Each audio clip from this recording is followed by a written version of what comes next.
विनम्र है। संसार कई बार विनम्रता को झुकना समझ लेता है।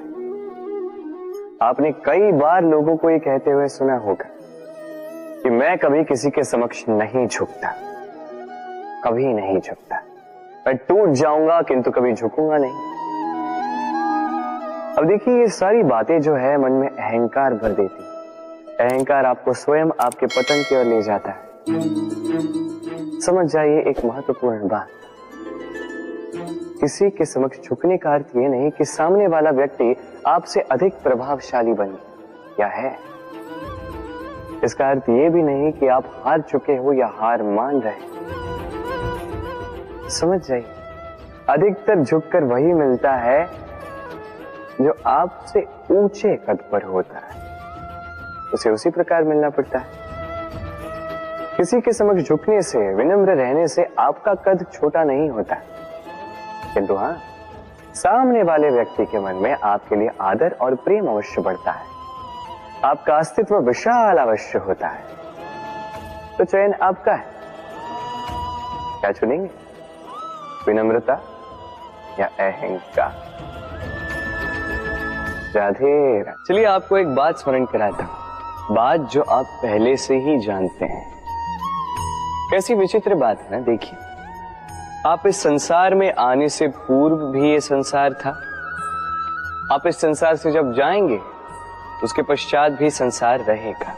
अर्थात आपके आने से पूर्व और आपके जाने के पश्चात का समय आपके हाथ में है नहीं। तो आपके हाथ में है क्या? आपके हाथ में है वो समय जिसे आप अभी जी रहे हैं, वो समय जहां आप मुझे सुन रहे हैं, वो समय जहां मैं आपसे बात कर रहा हूं। बस यही आपके हाथ में है। अब इसका आप क्या करेंगे? चिंता करके नष्ट करेंगे? मैं तो यही कहूंगा कि आपको चिंतन करना चाहिए। चिंतन करें कि कैसे इस समय का अधिक से अधिक सदुपयोग किया जा सके, कैसे अधिक से अधिक महान कार्य हम कर सकें, शुभ कर्म कर सकें, कैसे हम सब में आनंद बांट सकें। स्मरण रखिएगा, ये चिंता चिता तक ले जाती है और चिंतन मन को कुंदन बना देता है। राधे राधे। इस कोमल घास को देख रहे हैं, इतनी कोमल कि कोई बालक भी आके इस पर बैठ जाए तो ये दब जाती है। एक छोटा सा चूहा कहीं से आ जाए, अपने दांतों से इसे काट सकता है, और यदि कोई हाथी आ गया तो बड़ी सरलता से इसे जड़ से उखाड़ कर फेंक सकता है ना। अब देखिए,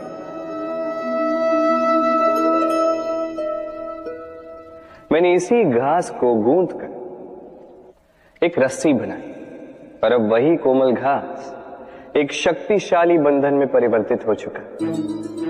ऐसा बंधन जो किसी हाथी को बांधने में काम आ सकता। वही हाथी जो बड़ी सरलता से इस घास को उखाड़ कर फेंक सकता था। समझे आप? इसी रस्सी की भांति यदि एक साथ रहोगे, एक दूसरे की सहायता करोगे, साथ निभाओगे, तो कितनी भी बड़ी समस्या क्यों ना, उसका हल बड़ी सरलता से आप निकाल पाओगे। राधे। जब भी हम किसी वृक्ष को देखते हैं, सर्वप्रथम हमारी दृष्टि पड़ती है उसके पुष्पों पर, हरे भरे पत्तों पर, रसीले फलों पर,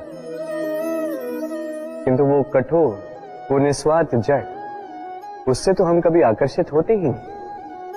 अब क्या इसका अर्थ ये है कि जिसने बलिदान दिया, जो उस वृक्ष की नींव है, जिसने उस वृक्ष को बढ़ाया, उसका कोई मोल ही नहीं। स्मरण रखिएगा, जब भी हम किसी वृक्ष को जल देते हैं, उसके पत्तों, पुष्पों या फलों को नहीं, उसकी जड़ को देते हैं। जब भी हम किसी वृक्ष की पूजा करते हैं, यही पुष्प, यही तिलक हम उसकी जड़ को अर्पित करते हैं। अर्थात कहीं न कहीं अनजाने में ये प्रकृति आपको वो मान दे ही देती है जिसके आप पात्र हैं। और इसीलिए तो मैं कहता, तो कर्म किए जा, तू फल की चिंता ना कर, तुझे वो मान अवश्य मिलेगा जिसका तू पात्र है, बस विश्वास कर। राधे राधे। देखिए ये प्रेम वो रंग है जो जीवन में रस भर देता है। ये प्रेम वो सोच जो पल भर में मुख पे मुस्कान ला देती है। प्रेम वो पुष्प है जो मन की बगिया को खिला देती है। प्रेम वो सोच जो एक ही क्षण में संसार में आपको सबसे अधिक संपन्न अनुभव करवाती है। ये प्रेम वो जो तपते मरुस्थल में आपको जीवित रखे। ये प्रेम वो जो आपकी आत्मा को तृप्त कर दे। ये प्रेम वो जो आपके मुख पर मुस्कान ला दे, जैसे अभी इस समय राधा मेरे मुख पर लिए। अद्भुत है ये प्रेम।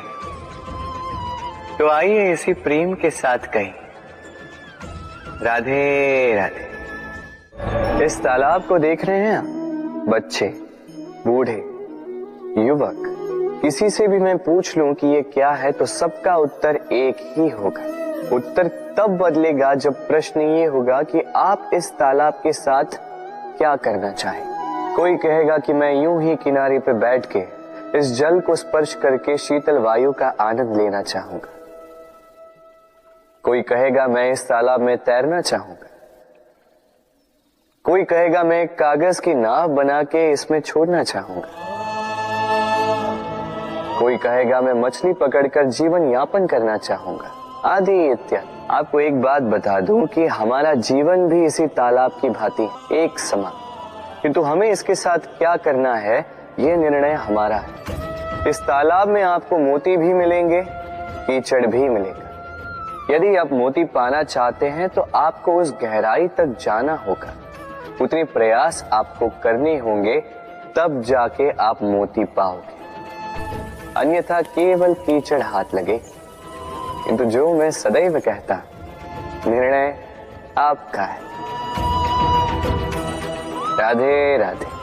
हमारा शरीर प्रकृति की सर्वोत्तम रचना है। जो अंग, जो तत्व हमें मिले, उन सब का अपना अपना एक संदेश है। दो आंखें दी हैं देखने के लिए, दो कान दिए हैं सुनने के लिए, नथुने भी दो हाथ दिए हैं दोहरा परिश्रम करने के लिए, किंतु जीव केवल एक। उस पर भी नुकीले बलिष्ठ दांत दिए हैं उनकी रक्षा के लिए।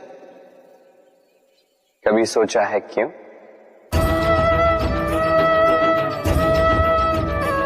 क्योंकि शब्द और शब्दों का उपयोग मनुष्य का सबसे बड़ा शस्त्र है, जिसका उपयोग जितना सोच समझकर किया जाए, मनुष्य जीवन में उतना ही ऊपर उठता है। तो समझे ना? देखो, सुनो, समझो अधिक, बोलो कम। राधे राधे। आप इस संसार में ऐसे कई लोगों को जानते होंगे जिन्हें आप स्वार्थी मानते हैं, जो आवश्यकता पड़ने पर ही आपको स्मरण करते हैं, किंतु जैसे ही उनकी आपके सहायता की आवश्यकता पड़ती है, हाथ जोड़कर आपके सामने सज्ज रहते। बड़ा क्रोध आता है ना इनको, मन खिन्न हो जाता, मन से ये स्वर निकलता है कि इस व्यक्ति की सहायता न करें। ऐसा कभी मत कीजिए। आप सोचेंगे क्यों कह रहा हूं मैं ऐसा? स्मरण रखिएगा, दीपक का स्मरण व्यक्ति केवल तभी करता है जब अंधकार गहरा हो जाता है। उसे स्वार्थी मानकर स्वयं व्याकुल ना हो, स्वयं को दीपक मानकर आनंदित होइए। भाग्यवान समझिए खुद को कि आप इस संसार में किसी की सहायता करने योग्य हैं। किसी के स्वार्थी होने से स्वयं का दृष्टिकोण न बदले। बस ये दृष्टि रखिए स्वयं के परमार्थ पर। मन प्रसन्न होकर बोले राधे राधे। आप जानते, अनगिनत प्रयासों के पश्चात चींटी अपना एक छोटा सा घर बना पाती, जो अन्य जंतुओं के लिए सरल सी बात है, वो चींटी के लिए उसके जीवन की सबसे बड़ी घटना, सबसे बड़ी सफलता है। भविष्य में चींटी रहे न रहे, इनके बनाए हुए घर वर्षों पश्चात तक टिके रहते हैं। जीवन में सफलता के साथ भी ऐसा ही होता है।